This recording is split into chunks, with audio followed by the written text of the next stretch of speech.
안녕하세요. 책 읽기 좋은 날입니다. 오늘 소개할 책은 인생에 꼭 필요한 3가지 습관, 돈, 말, 글입니다. 지은이는 정은길, 발행은 한국경제신문입니다. 전 TBS 교통방송 아나운서였던 정은길 작가는 네이버 오디오 클립 정은길 아나운서의 돈말글이 상위권에 오르며 많은 독자들의 인기를 받았는데요. 이 책에서 저자는 우리 일상에 꼭 필요한 요소인 돈말글과 어떤 관계를 맺으며 살아왔고 어떤 태도를 가져야 하는지에 대한 고민을 개인적인 경험들과 함께 풍성하게 풀어내고 있습니다. 우리 생활과 밀접한 관련을 맺고 있는 돈과 말과 글, 돈은 왜 버는 것이고 어떻게 벌어야 하는 것일까? 또 말을 잘한다는 것은 무엇이며 나는 나에게 어떤 말을 해주고 싶은 사람인가? 글쓰기가 본질적으로 괴로운 이유는 그리고 그 속에 내가 담고 싶은 이야기는 무엇일까? 이런 질문에 대해 저자는 답을 제시하기보다는 자신의 경험을 들려주고 독자 스스로 질문을 던지고 기준을 세울 수 있도록 도와주고 있습니다. 저자는 돈이 우리의 삶을 규정짓는 것에는 우려를 표하면서도 우리가 살아가는 데 꼭 필요한 요소임은 부인하지 않습니다. 꼭 필요한 것이라면 풍성하게 만드는 수단으로서 돈을 선택하면 어떨까? 나를 표현하는 수단인 말과 글도 마찬가지입니다. 돈과 말과 글과의 건강한 관계가 내 삶과 나의 관계를 좋아지게 하고 결국엔 인생에 대한 만족감이나 행복감으로 이어진다면 내 삶을 풍족하게 하는 도구와 수단으로서 돈, 말, 글의 좋은 습관이 도움을 줄 수 있을 것이라고 합니다. 자, 그럼 지금부터 잠시 책 속으로 들어가 보겠습니다. 오늘도 책 읽기 좋은 날과 함께 즐거운 시간 되세요. 구독, 좋아요, 알림 설정은 사랑입니다.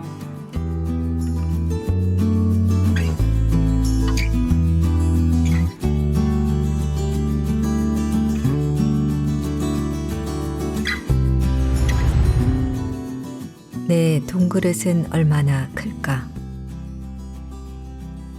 저자는 이렇게 얘기해요.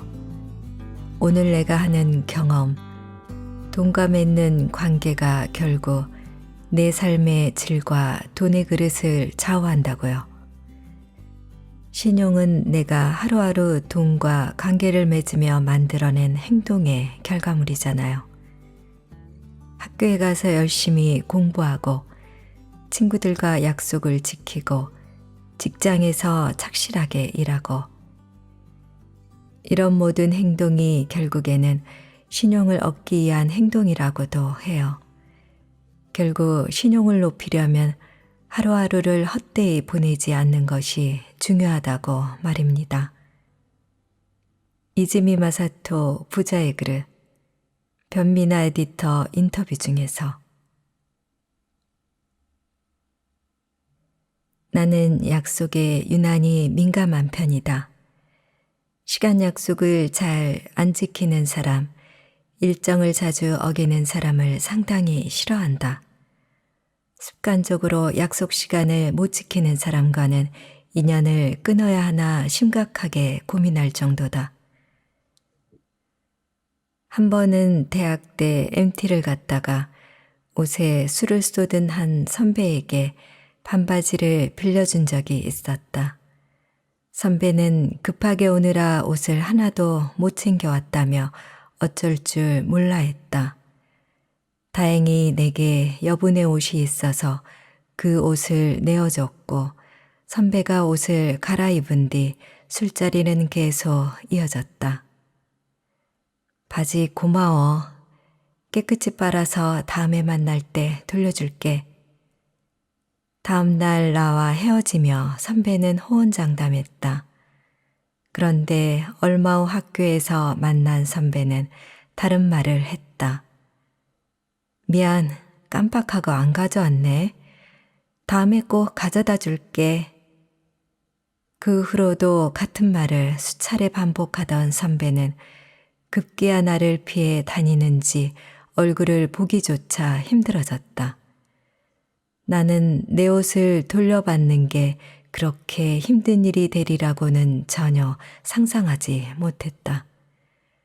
반바지가 아까운 건 둘째치고 왜 어렵지도 않은 약속을 지키지 않는지 도무지 이해가 가지 않았다. 옷이 갖고 싶은 건가? 하는 생각도 해봤지만 그 반바지는 거리에서 쉽게 구할 수 있는 저렴한 보세 옷이었다. 10,000원도 안 하는 옷을 갖겠다고 구차하게 숨어 다니는 게 납득되지 않았다. 끈질긴 집념으로 끝내 반바지를 받아냈는지 아니면 그 선배의 뚝심에 내가 포기했는지 지금은 기억나지 않는다. 그 선배 이름조차 잊었다. 하지만 몇 번이나 사소하고 당연한 약속을 어긴 그 선배의 이상한 행동만큼은 또렷이 기억난다. 아마 앞으로도 잊지 못할 것 같다. 이름조차 흐릿한 그 선배는 여전히 내 마음속에 상종 못할 사람으로 남아있다. 싸구려 반바지 하나로 그녀의 신용도가 형편없이 떨어진 것이다. 만약 그 선배가 내게 돈을 빌려달라고 했다면 나는 콧방귀를 끼며 비웃었을 것이다. 몇 번이나 약속을 어기고 신용을 하찮게 여기는 태도는 내 마음의 문을 굳게 닫아버리게 충분했다. 과연 현재 다른 사람들에게 그녀의 신용도가 얼마나 될지 궁금하다. 아무튼 내 성격이 이렇다 보니 일을 하면서 생기는 마감이나 일정에도 예민하게 반응한다. 매주 연재하는 칼럼 마감, 2016년 12월부터 제작해온 오디오 클립 컨텐츠 업로드 일정, 책 온고 일정을 어겨본 적이 거의 없다. 그래서인지 같이 일하는 사람들이 약속에 둔감하면 그게 그렇게 화가 난다. 그래, 사람이 하는 일이니 약속은 틀어질 수도 있지 하고 이해해 보려고 노력하지만 결국 화가 치민다. 특히 약속 당일이 됐는데도 강감무소식일 때는 단전에서부터 끓어오르는 뜨거운 분노에 휩싸이기도 한다. 기다리다 지친 내가 먼저 연락을 하면 아직 다 못했다는 당당한 답변이 돌아와 속에서 천불이 났던 적도 많다. 이런 성향이 방송국에서 일하며 생긴 직업병은 아닐까 생각해 보기도 했다. 1초만 늦어도 방송 펑크, 3초만 블랭크가 생겨도 방송사고인 곳에서 유난히 시간에 집착하게 된 건 아닐까. 그 영향이 아예 없다고 할 순 없겠지만 시간 개념이 없는 방송국 사람도 몇몇 있는 걸 보면 꼭 그런 것만은 아닌 것 같다. 그러다 최근 학교 과제, 지난 2019년 가을 학기부터 사이버대학교에 다니고 있다를 하며 새롭게 깨달은 사실이 있다. 상담 심리학과 수업 중 심리학개론 교수님이 내준 과제였다. 자신의 성격적 특성은 무엇이고 유전이나 환경의 영향 등을 고려해 그 특성이 어떻게 형성됐는지 적어보라는 것이었다. 긴 고민 끝에 찾은 답은 엄마였다. 엄마는 나와의 약속을 제대로 지킨 적이 별로 없었다. 초등학교 2학년 때부터 할머니, 할아버지와 살았던 나는 아주 가끔 만나는 엄마와 보내는 시간이 더없이 소중했다. 하지만 어른이었던 엄마의 삶에서 변수가 너무 많았다. 나를 만나는 것보다 중요한 약속이 생기면 나와의 약속은 다음으로 미루거나 나를 데리고 다른 약속 장소에 나가기도 했다. 내가 서운해하거나 화를 내면 엄마는 사람이 살다 보면 그럴 수도 있지 라는 말로 약속을 어긴 자신의 행동을 쉽게 정당화했다. 살다 보면 정말 그럴 수도 있는 걸까? 내가 성인이 되고 결혼을 한 뒤에도 엄마의 태도는 그대로였다. 언제 어디서 뭘 먹을지 세세하게 정해 예약까지 해놓은 외식 약속이 있을 때도 아무렇지 않게 식당과 메뉴를 바꾸거나 장소가 바뀌면서 주차나 도로 사정 때문에 종종 애를 먹었다. 집들이나 명절처럼 여러 사람이 모이는 행사가 있을 때는 돌연 참석하는 사람 수가 달라지거나 기껏 음식과 선물을 인원수에 맞춰 준비한 나는 뭐가 되는 것인가 하는 일이 빈번하게 일어났다. 원래의 계획이 틀어졌다고 내가 화를 내면 엄마는 넌 별것도 아닌 일에 참 유난이다 식의 반응을 보였다. 엄마가 한 번이라도 미안하다고 사과했다면 내가 이렇게까지 신용이나 약속에 집착하는 사람이 되지 않지 않았을까. 엄마가 나를 유연성 없고 유난스러운 사람으로 몰아갈 때마다 나는 반대로 신용과 약속을 저버리지 않는 사람이 되기 위해 그렇게 발버둥 친 게 아니었나 싶다. 결과적으로 약속을 대하는 내 태도는 돈과의 관계에서 바람직한 역할을 했다. 다른 누군가가 무심코 어긴 약속도 나는 꼭 지키면서 상대적으로 신용이 높은 사람이 됐기 때문이다. 같이 일했을 때 적어도 일정 면에서는 문제가 생기지 않는 사람, 다음에 다시 함께 일해도 좋을 사람이 됐다. 부자의 글의 소개글을 보면 이 책의 핵심 메시지는 돈은 신용을 가시화한 것이다 라는 말에 다 담겨 있다고 한다. 이 말처럼 지금의 나를 만든 건 내 신용이 아닐까.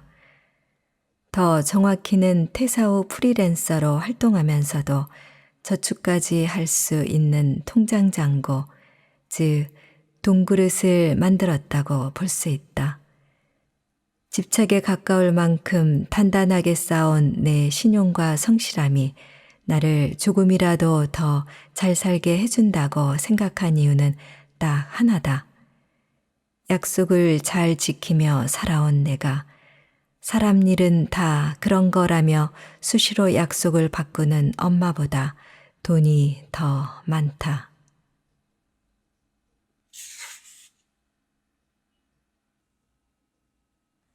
할 말은 하고 삽시다. 내게 뭔가 부당한 일이 닥쳤을 때 참기까지 하면 너무 가혹한 일인 것 같아요. 내가 상처받고 피해를 봤는데 왜 참는 것까지 내 몫인가? 막상 그 부당한 일을 저지른 사람은 아무 생각이 없거나 저의 상처를 전혀 신경 쓰지 않아요. 아마 그 사람이 저와의 관계까지 생각했다면 뒷담화가 나올 만큼 저한테 함부로 하지 않았을 거예요. 저는 그 사람에게 살짝 경고를 하고 싶은 마음으로 뒷담화를 해도 된다고 생각해요. 빨강머리엔 난 이래, 넌 어때? 최현정 저자 인터뷰 중에서 회사를 그만두고 자유인이 되면 무엇이 가장 힘들 것 같은가? 금방 떠오르는 괴로움은 경제적인 부분이겠지만 그보다 더한 고통이 있다. 바로 외로움이다. 기자 생활 10년 차에 회사를 그만두고 자유기고가로 살고 있는 김소민 작가 역시 가끔 사는 게 창피하다 라는 책에서 이 부분을 지적한다. 하루 종일 그 누구와도 단 한마디도 말을 하지 않는 상황에 처하다 보니 그 고통이 이루 말할 수 없게 괴로웠던 것이다. 말하지 못하는 것도 괴로운데 그 고통도 말할 상대가 없다. 참다 못한 그는 종교 쇼핑에 나서기도 하고 동네 성당 봉사에 나가 하루 동안 한 달치 대화 할당량을 채우고 오기도 했다. 이 대목에서 얼마나 고개를 끄덕였는지 모른다. 10년 넘게 조직 구성원으로 살다가 혼자 떨어져 나온 나 역시 외로움 탓에 심히 괴로웠기 때문이다. 점심을 먹으며 지난밤 드라마 이야기하기, 나른한 오후 커피를 마시며 상사, 흉보기 등이 갑자기 사라지면 삶은 무채색이 된다. 할 말은 있으되 말할 기회가 없는 것만큼 삶을 무기력하게 만드는 일도 없다는 걸 경험으로 알게 된 나였다. 특히 일하면서 겪게 되는 부당한 상황들이 그랬다. 일하는 내내 처음과 달리 계속 말이 바뀌는 상대, 약속을 당당하게 지키지 않는 회사나 말도 안 되는 조건을 당연하게 제시하는 사람을 만날 때면 그들을 욕하고 싶은 욕구가 끌어올랐다. 문제는 그때그때 이야기를 할 대상이 없다는 것이다. 왜 나는 혼자 일하는 프리랜서이자 1인 기업가니까.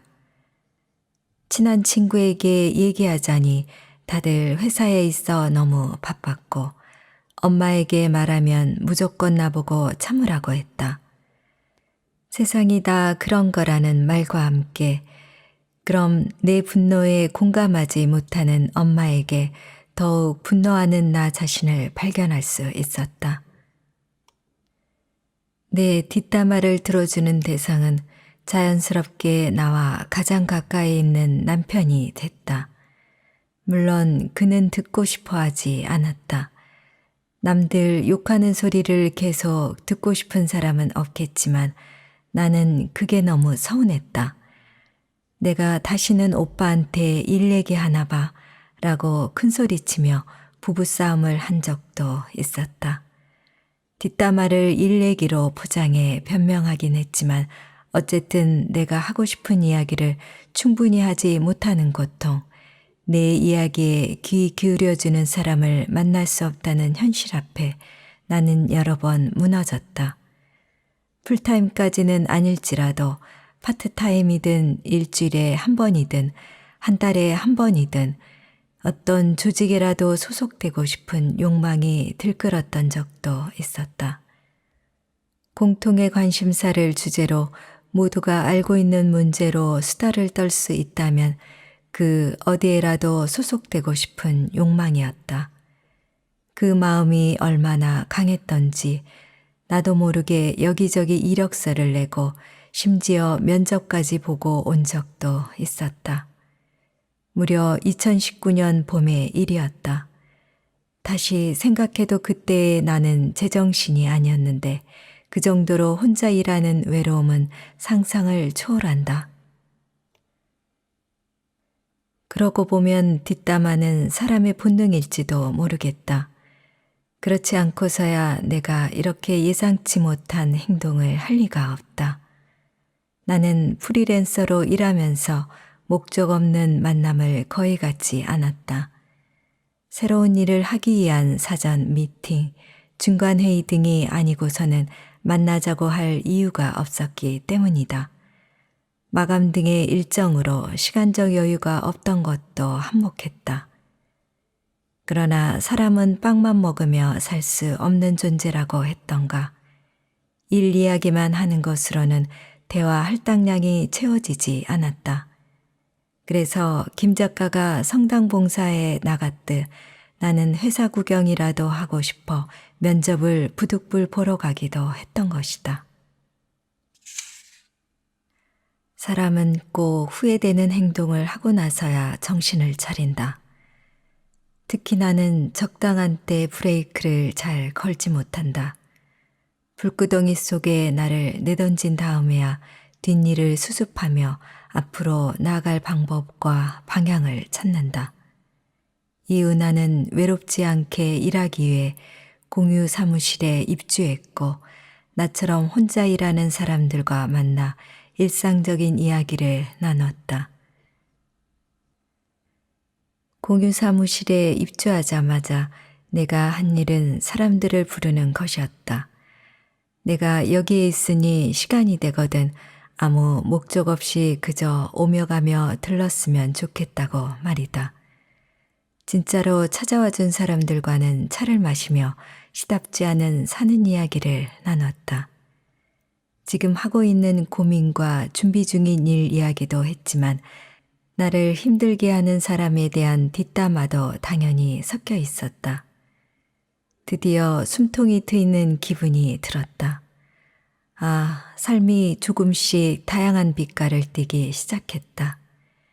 기뻤다. 새롭게 얻은 아주 좋은 아이디어도 있었다. 나와 대화를 나눈 한 프리랜서는 혼자 일하는 사람들과 분기에 한 번씩 점심을 먹는 모임을 갖는다고 했다. 외로움을 덜기 위한 방편이었다. 대화할 일이나 다른 사람과 같이 밥 먹을 일이 거의 없으니 그런 모임을 만든 것이다. 그런데 그 시간이 은근히 기다려지고 거기서 나누는 대화가 그렇게 좋을 수가 없다며 나를 초대하기도 했다. 역시 혼자 일하는 외로움과 뒷담화를 나누지 못하는 고통은 나 혼자만의 것이 아니었다.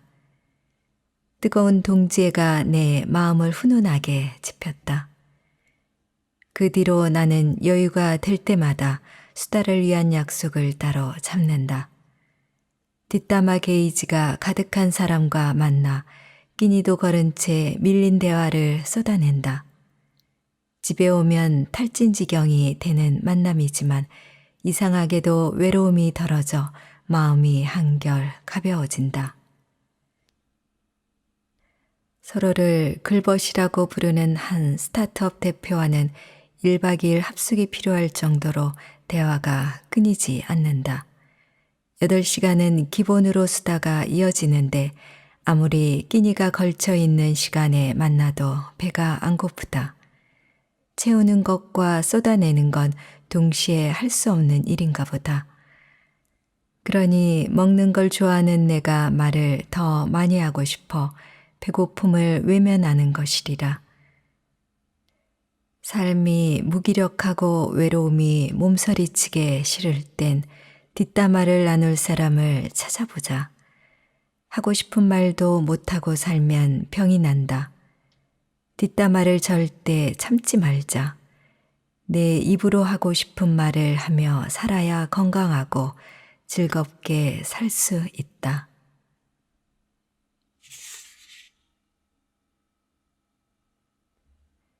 말에 담긴 마음을 들여다보는 법.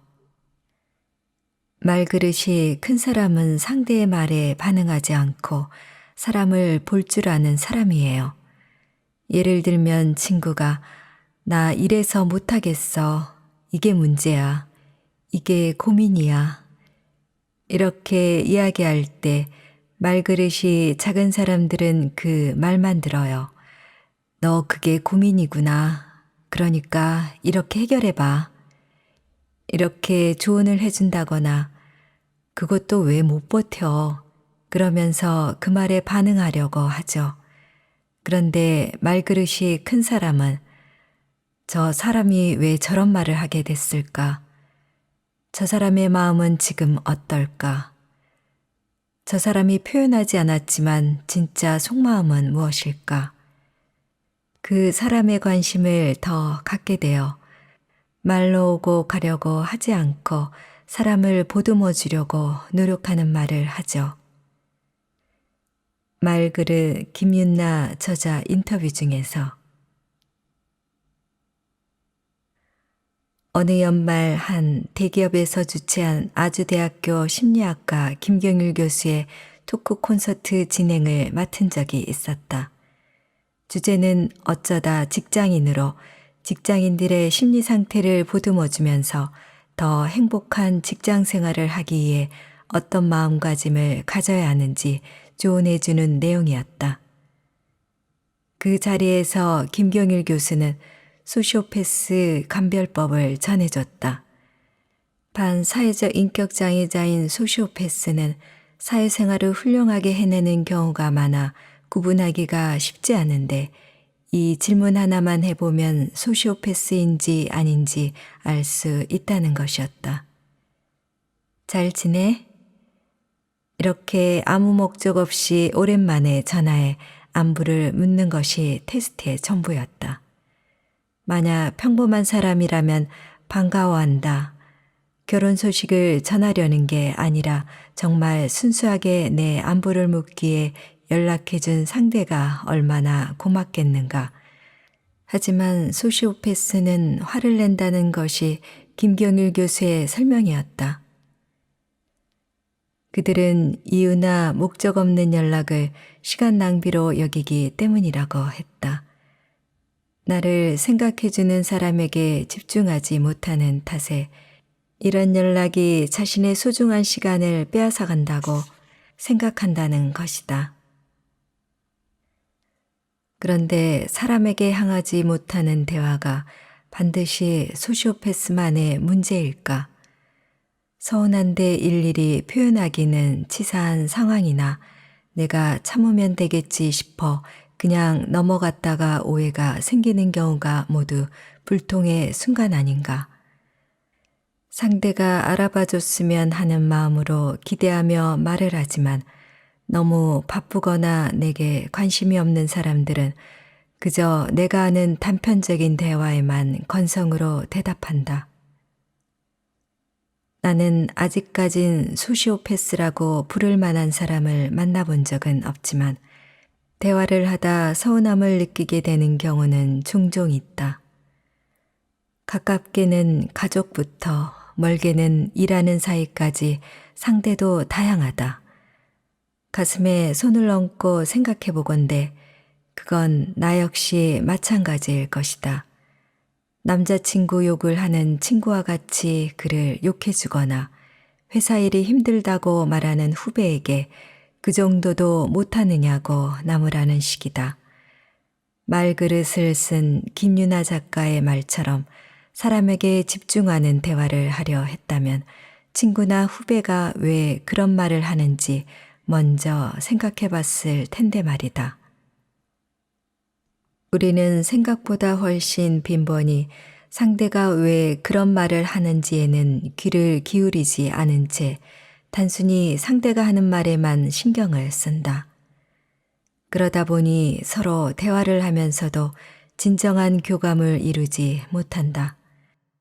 이게 바로 스트레스를 풀기 위한 수다 끝에도 헛헛한 감정만이 남는 까닭이다. 나는 이제부터라도 노력을 해보려고 한다. 나와 대화를 나누는 사람이 하는 말을 듣고 반응하는 대신 그 말에 담긴 마음을 헤아려 보려는 노력 말이다. 그러려면 보이지 않는 귀를 활짝 열어야 한다. 바로 관심이다. 관심을 갖지 않는다면 보이지 않는 것을 알아차릴 수 없다. 내 앞에 있는 사람이 내 소중한 친구가 늘 만나는 동료가 무슨 생각을 하고 있고 무슨 고민에 빠져 있는지 관심이 없다면 어떤 대화든 다 겉돈다. 이야기를 나누면 나눌수록 사이가 멀어질 수도 있다. 서로의 마음을 헤아려 주지 않는 가족이 말만 섞었다 하면 말다툼을 하는 경우도 흔하지 않은가. 마음을 알아봐 주는 말을 하고 싶다면 이제부터는 대화 상대에게 관심을 기울여야 한다. 괜찮다고 말하지만 그 마음은 조금도 괜찮지 않을지도 모를 일이다. 할 수 있다고 말하지만 마음속으론 도와달라고 외치고 있는 중인지도 모른다. 그 소리를 들을 수 있는 사람이 되고 싶다면 말하는 사람을 애정어린 시선으로 바라보는 일부터 시작해야 한다. 정신과 의사보다 치유자라는 말을 더 좋아한다는 정혜신 작가는 자신의 책 당신이 옳다를 통해 자녀에게 공감하지 못하는 엄마의 이야기를 전한 바 있다. 학교 선생님에게서 아들이 친구를 때렸다는 이야기를 들은 엄마였다. 그는 아이를 무턱대고 혼내는 대신 최대한 침착하게 폭력은 잘못된 일이니 다음부터는 그러지 마라 라고 말했다. 과연 아이는 등짝 스매싱을 날리지 않고 조곤조곤 훈계를 해준 엄마가 고마웠을까? 실제로 아이는 울면서 엄마에게 소리를 쳤다고 한다. 엄마는 그러면 안 된다면서 내가 왜 그랬는지 물어봐야 했다면서 말이다. 엄마의 말은 하나도 틀리지 않았지만 사람에게 초점을 맞추지 않은 대화였기에 아이와 교감을 나누지 못했다. 행동도 일종의 표현이라 언어와 같다. 아들이 잘못된 행동을 했다고 따지기 전에 왜 그렇게 행동했는지 물어보는 것이야말로 사람에게 집중하는 대화 아니었을까? 물론 이런 대화가 쉬운 건 아니다. 아니, 쉽지 않은 게 아니라 어렵다. 어려워도 너무 어렵다. 한 번 더 생각하고 상대를 대해야 하기 때문이다. 하지만 그 한 번 더 생각하는 과정 덕분에 사람에게 집중할 수 있고 그 사람의 마음을 들여다보게 된다. 말의 그릇은 그렇게 키워진다.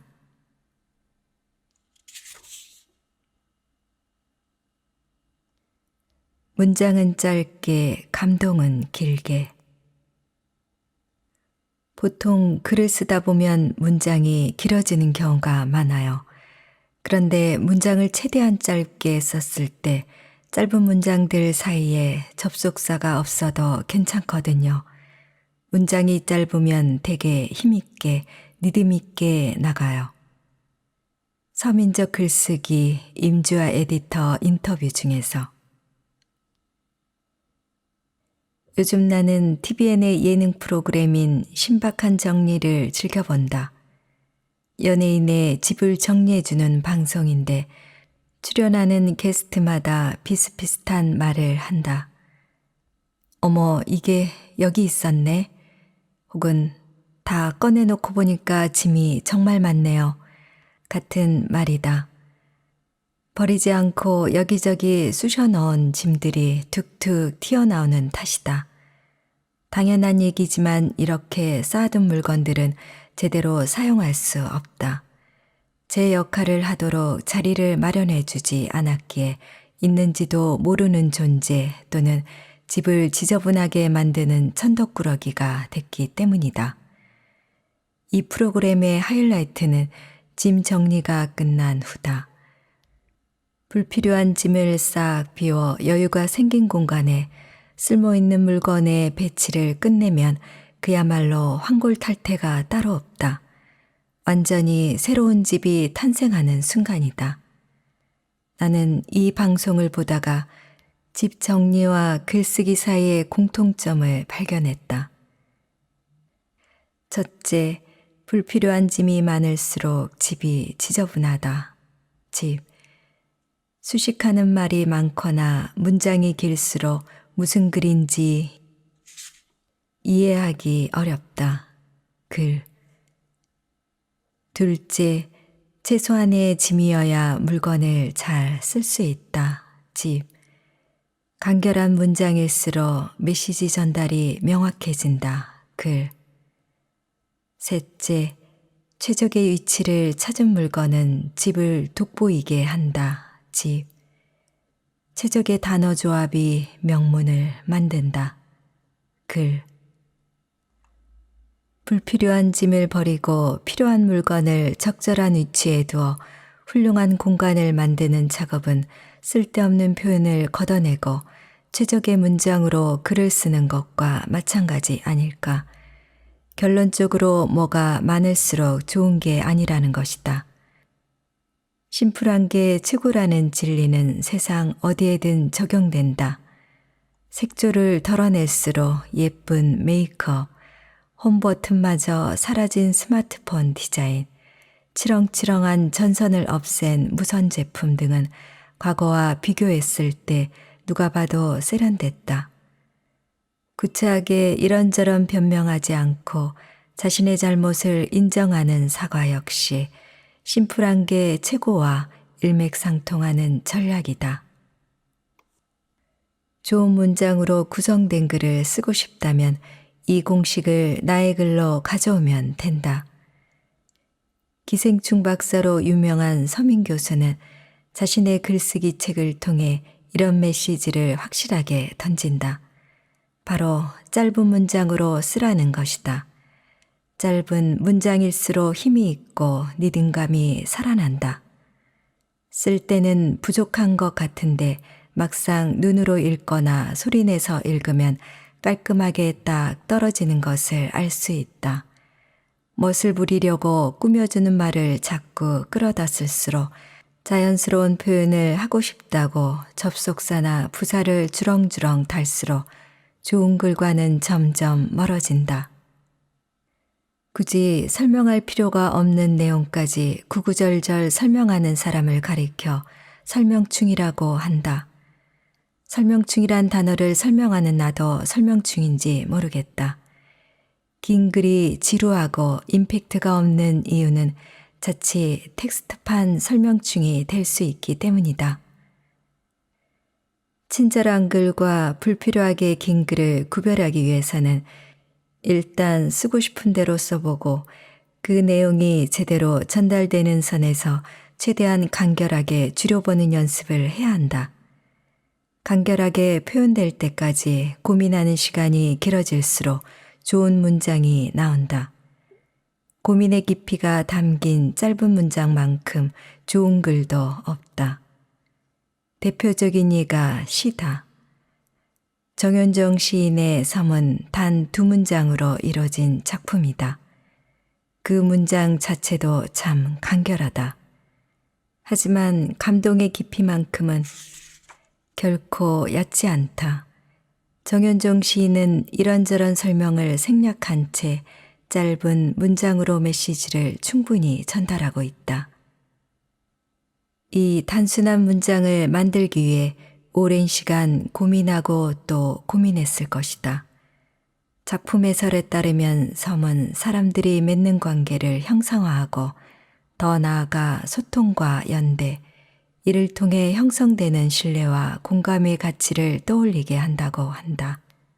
따라서 그 섬에 가고 싶다는 말은 공감과 유대에 대한 열망이라는 것이다. 과연 이런 주제를 단 2문장으로 표현할 수 있는 사람이 몇이나 될까? 우리 모두가 갑자기 정현정 시인처럼 짧고 단순한 문장만으로 울림을 주는 좋은 글을 쓸 수는 없을 것이다. 그러나 이 훌륭한 짧은 작품을 통해 좋은 문장의 조건에 간결함이 포함된다는 것쯤은 확실히 알게 되지 않았나. 그러니 좋은 글을 쓰는 게 너무 어렵게 느껴진다면 깊이 고민하고 짧게 표현해보자.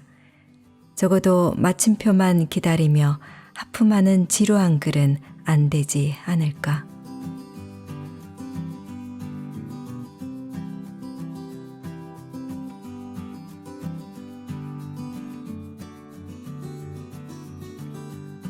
제 읽기 좋은 날 오늘은 그래도 괜찮은 오늘을 만드는 최소한의 습관, 돈, 말, 글을 보내드렸습니다.